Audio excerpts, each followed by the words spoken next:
So Donald Trump, good old Donnie, apparently nominated General Keith Kellogg as a special envoy to Ukraine. So the guy, I guess, that's going to be in charge of getting this 24-hour peace deal done.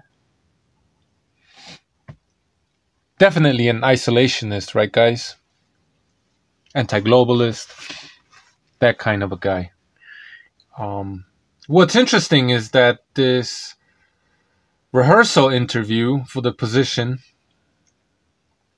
from a couple of months ago only got a little bit over 2,000 views. How aware do you think Trump voters are? How aware any voters do you think are? Do they have any clue what they're voting for? I try to tell you guys that Donald Trump, not saying that I knew what the Pentagon wanted, but I told you that if Donald Trump gets elected, insofar as Ukraine is concerned, and Israel, he's going to do what the Pentagon tells him to do, right? He doesn't know anything about the military or war or any of that stuff, right? He's going to do what he's told. Let me take a sip of my coffee. Meanwhile, well, fuck it. Let's just listen to what he has to say.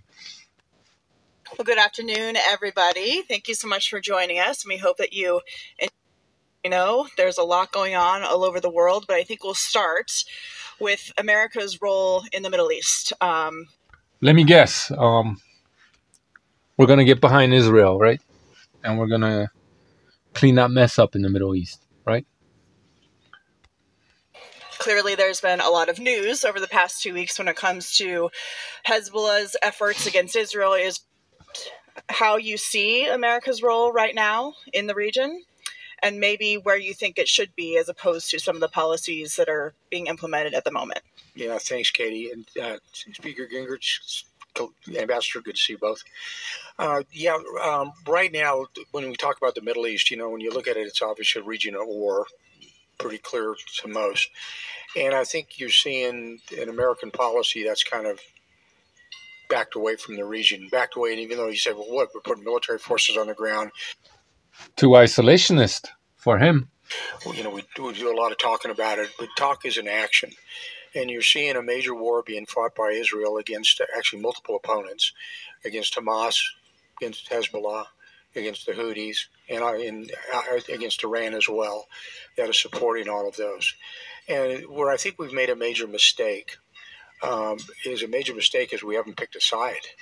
And I think the side that America needs to pick is on the side of Israel and the side of Oh, what a shocker. Democracy that's in the region, and make it very clear to the rest of the world and to the region as well that this is who we're with and this is who we're for and this is who we're going to support. You know, it's rather interesting to me that, you know, we talk about American policy. You know, they on 7 October, remember how many hostages they took at the time? Well, among those were Americans. There was 8. Now we're down to 4 because Hersh Paulin was killed, executed, an American.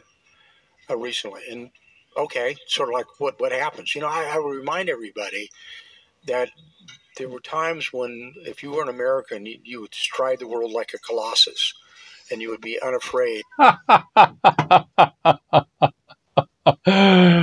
Oh man, this dude sounds like a hawk. To go anywhere in the world if you're an American. And now it's kind of like, well, if you're an American, you get shot. That's what happens.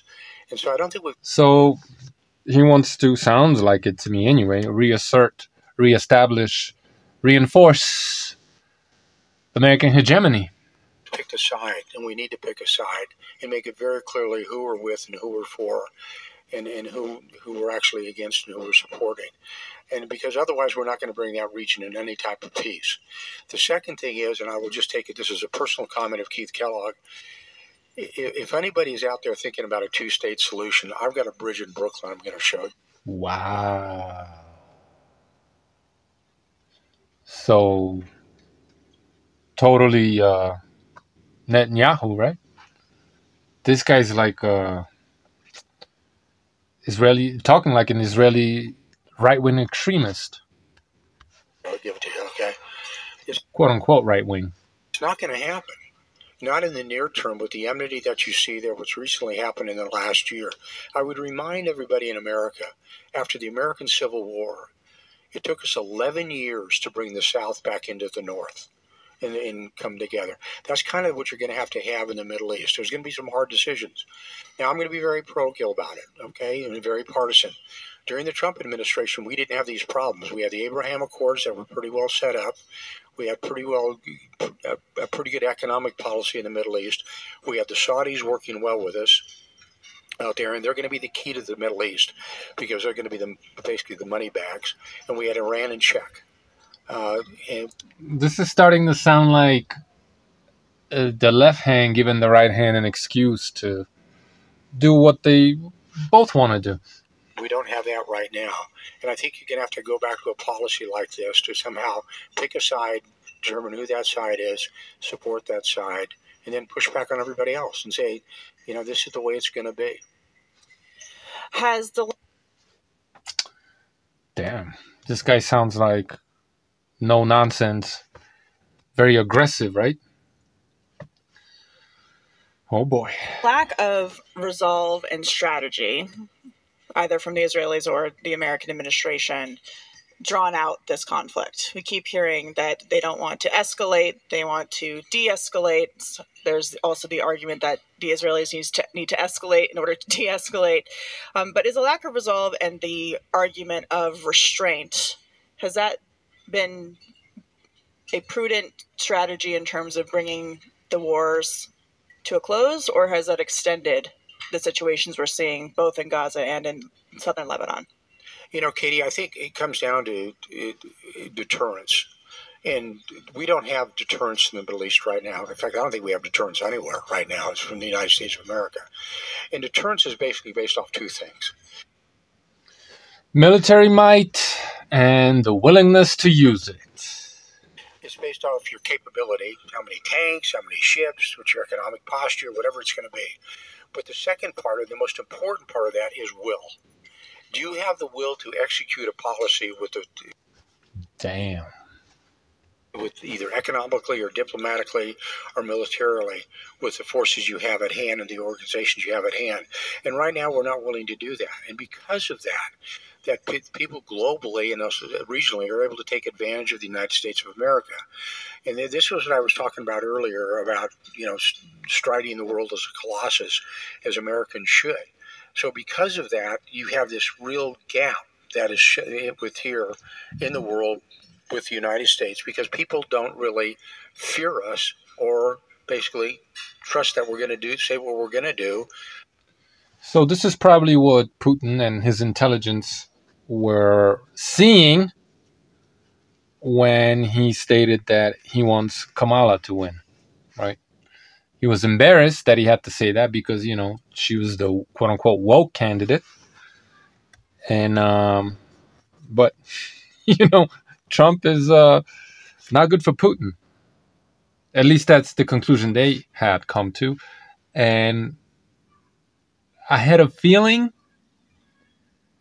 granted, we still have to wait and see, right? Just because this guy says he wants to do all these things, it's not given that he will be able to implement everything that he wants to. But you could kind of see what direction they're going into. And when Trump was saying he's going to end this war in 24 hours, he never really told you, at least not to my knowledge, how he was going to do that exactly, right? It was the left-wing media, which you Trumpkins are so woke to, and it's all bullshit, right? That duped you suckers, because they were the ones telling you that Trump is bad for Ukraine. He's going to abandon Ukraine. He's going to, help out Putin and all this other bullshit, right? You believed it. They presented them as, butt buddies, and you bought it.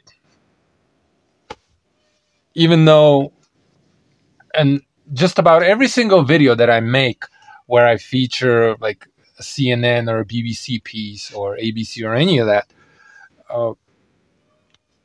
I'm being told by some right-winger, quote-unquote, how, it's all fake news. Oh, wow. And say, well, look, they're just kind of taking the middle road. They want to be singing a big circle, sit in a circle and sing "Kumbaya" and feel good about it. It goes back to let me just divert just for a second because it's important. And I'm not going to ask for a show of hands, but just put this one in your mind, and when you get down and Google it, anybody know the name Philip Walton? Fuck Israel, man. Look, maybe after Hamas attacked Israel, if the United States got involved and helped Israel go in there with, some of their intelligence and special forces, perhaps, I don't know. Maybe they could have rooted out Hamas. Yeah, that would be very... I don't even know that that's what would have happened. But maybe had the United States gotten involved, some of that humanitarian aid would have gone to Gaza, and it would have been, I have a hunch, it would have been the lesser of two evils for the innocent people of Gaza, because the ones that have been duped to support Hamas, they deserve to burn. Okay? Two wrongs don't make a right. It is what it is. But it may have turned out better for a lot of the innocent people. Maybe, perhaps. The speech. Philip Walton, months later, in the middle of the night, parachuted SEAL Team 6 into Niger. I want to see what this joker has to say about Ukraine. Here we go. I'm not sure.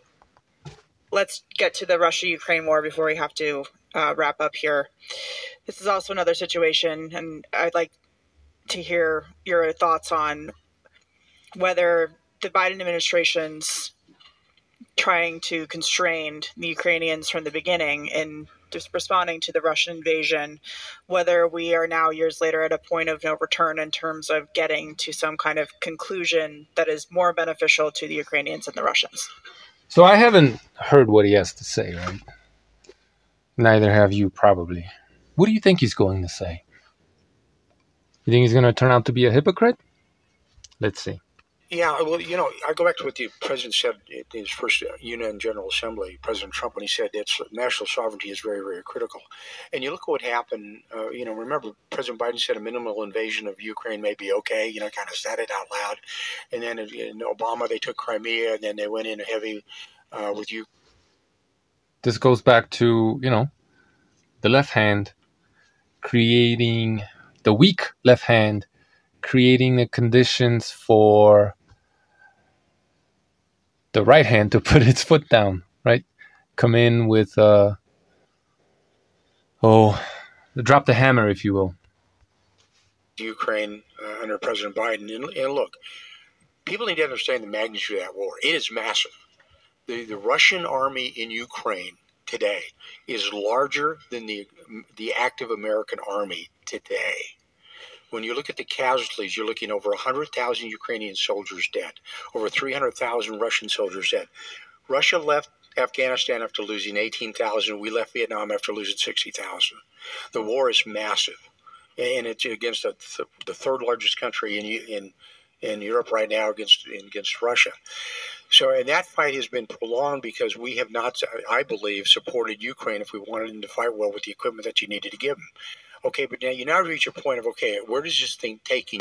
So when Ukraine had Russia on the back foot, when they first came in with the 120,000, whatever it was, soldiers, and realized that this would be harder than they had planned, and Ukraine pushed them back, had them running. Sounds like this guy would have given Ukraine everything they needed to crush Russia.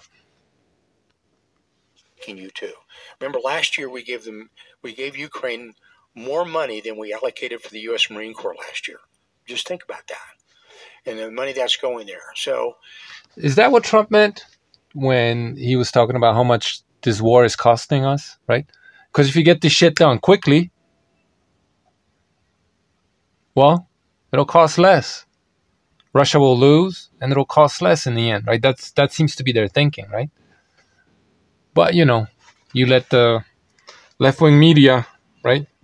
Those of you who are experts at what's fake news, you let them brainwash you without Trump ever, not to my knowledge, saying any of this explicitly. That you just believe the story that they told you, and Trump kind of played along with it, I suppose, or he just kept his cards close to his chest.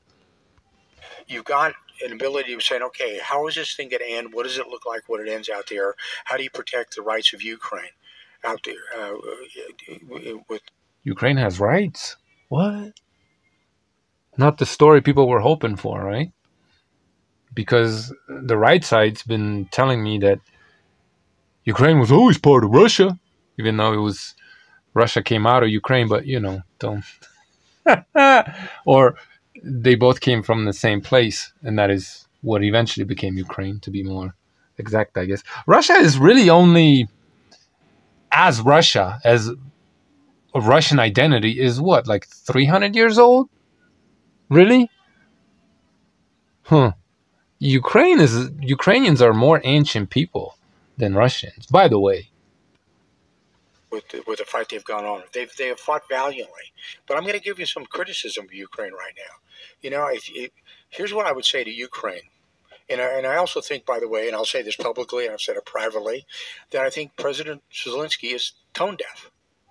I mean, you don't come into the state of Pennsylvania, which is a swing state, 30 days before an election, with the governor Shapiro, who was nearly the Democratic candidate, fly on an airplane, and you talk bad about in an article about the vice presidential candidate, J.D. Vance. That's kind of being tone dead. Why would you do something like that if you want to talk to the president of the United States? And I think it's a huge mistake. But I turn to Ukraine right now and say, okay, you've lowered your draft age. You don't remember what the draft age of America was? It's 18. Remember that? It's 26 in Ukraine. Really? Okay. You have now mobilized your country. You go to full mobilization. If you want to fight this, and then we'll supply you the kit that you need to do it. But you basically have to be able to talk to both sides right now. And the only person I believe that can do that is Donald Trump. Why? Because he can talk. Hit him hard, hit him fast.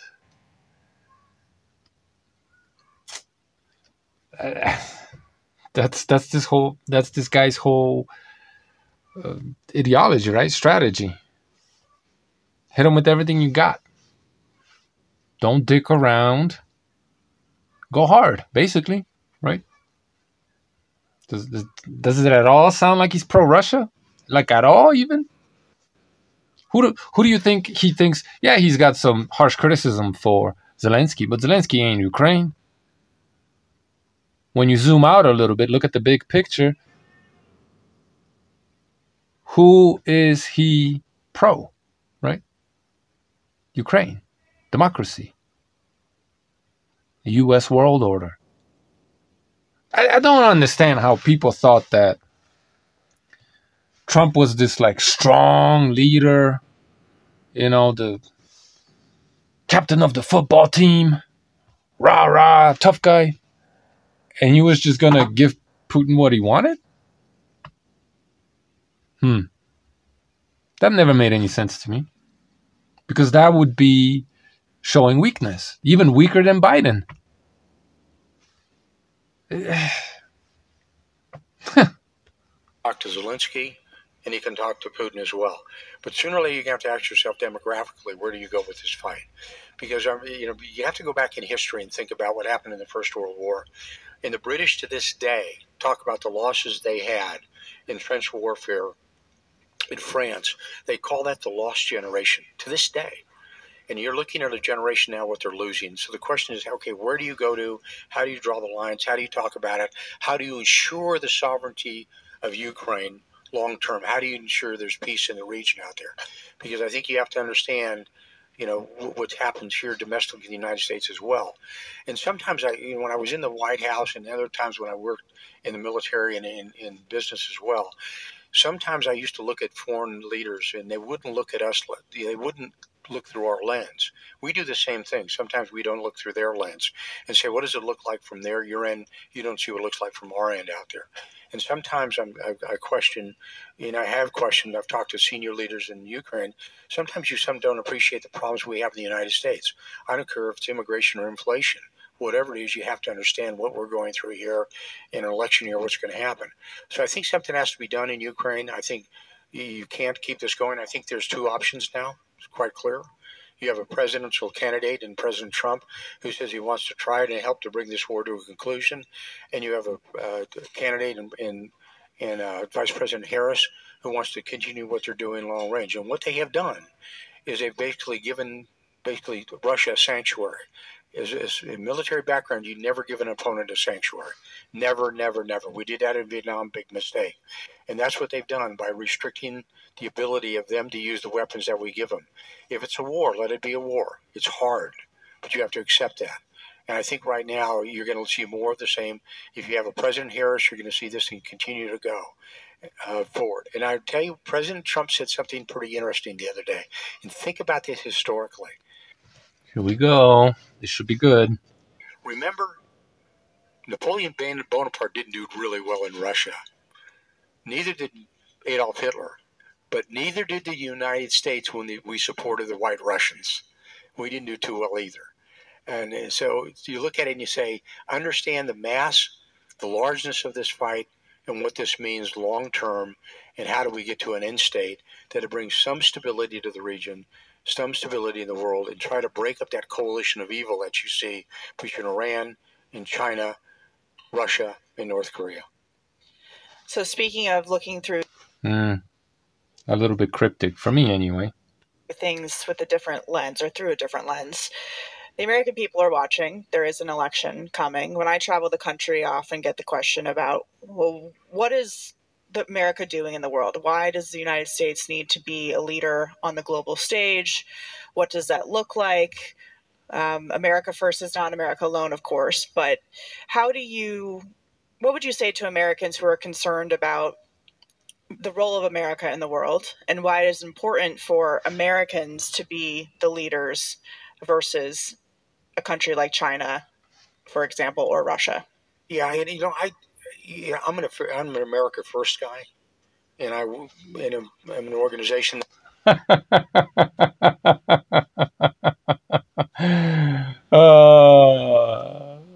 So that's what Trump meant all along. Not that he's going to take the average American's interest as most important to him, but that he's going to put America's supremacy as his most important goal, right? Global hegemony, America first, right? Reestablish America's global leadership. America first. Oh, if I'm getting this right, and I've been thinking about this for quite some time, and I thought we were going in this direction.